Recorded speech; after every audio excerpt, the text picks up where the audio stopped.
This is Autoline Daily reporting on the global automotive industry.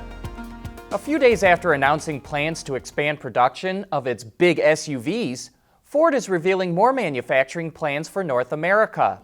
It will invest $850 million through 2023 to expand production at its plant in Flat Rock, Michigan, which includes building the next-gen Mustang and battery electric vehicles.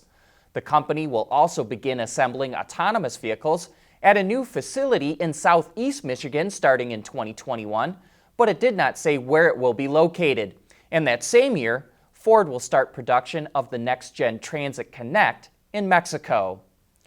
Volvo CEO Håkan Samuelsson told Reuters that it expects margins on its electric vehicles to be the same as cars powered by internal combustion engines by 2025.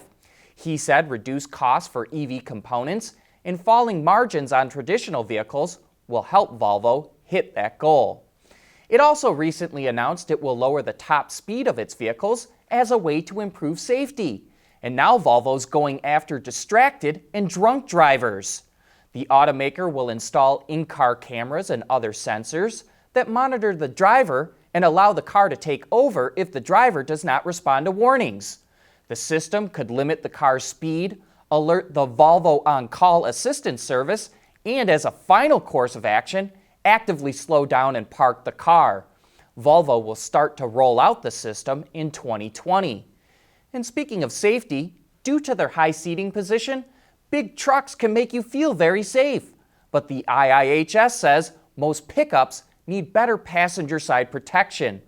It recently tested 11 crew cab pickups in its small overlap test, and only 3 earned a good rating: the Ford F-150, Nissan Titan, and Ram 1500. The majority of the trucks earned an acceptable or marginal rating, but the Toyota Tundra was the only one to receive a poor rating. The IIHS says, quote, "Pickups took longer than other vehicle categories to meet the Institute's challenge for driver-side small overlap protection, so it's no surprise that they are lagging a bit in the newer passenger-side evaluation."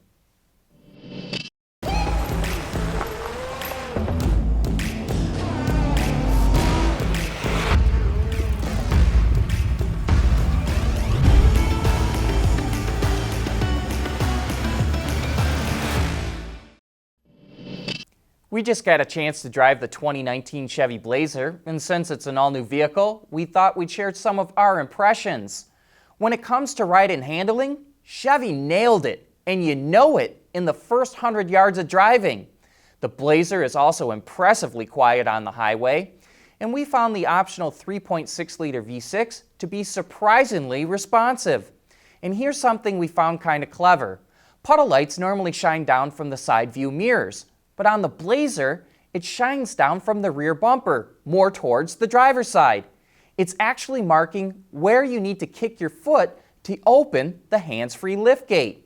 Overall, the interior is okay. We like the large center vents with the outside bezel that spins to adjust the temperature. But the other control buttons are small and shoved right below the infotainment screen, which can make them hard to read and push when driving down the road.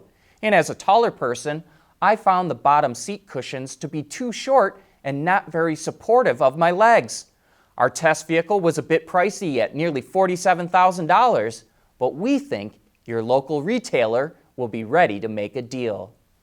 And don't forget to join us for Autoline After Hours this afternoon.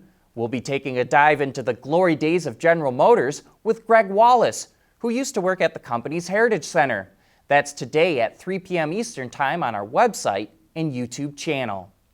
The supplier Magna has created a prototype with 10 different drivetrain combinations. We'll tell you why right after this. Autoline Daily is brought to you by Bridgestone Tires, your journey, our passion, and by Dow Automotive Systems, advanced materials that deliver better results. Suppliers like to build prototypes to show car companies the new technology they've developed. But building prototypes can be expensive, and demonstrating different technologies and different vehicles can be time-consuming. So Magna built an intriguing prototype that incorporates 10 different drivetrain combinations into one car. We wanted to ensure that we ourselves, but also our customers, get a fairly good understanding about the potential of scalability with just one car. So it represents more or less 10 different types of architectures in one car. The car is a BMW 218i, which is sold in Europe and China. But Magna now calls it the E2 prototype because they made so many changes to the drivetrain. So it starts with a standard ICE combined with a main transmission, a dual clutch transmission, fairly comfortable, 7-speed, and grows up to high performance plug-in hybrid versions, including torque vectoring. So all the levels of electrification from mild hybrid through plug-in hybrid up to a BEV represented power we can show in that car. The E2 can operate in front-wheel drive with the expected wheel spin, or it can operate in all-wheel drive with much better acceleration. But the real benefits of driving in all-wheel drive with torque vectoring is seen in how stable the E2 is on a skid pad on a frozen lake. The car is impressively neutral, not exhibiting understeer or oversteer. Walter Sackel explains why the E2 feels so stable driving on ice. Why? Because it combines the mechanical torque vectoring solution with the electric drive, which opens us new ability to control the car. Electric drive have higher accuracy, but also higher performance in terms of controllability.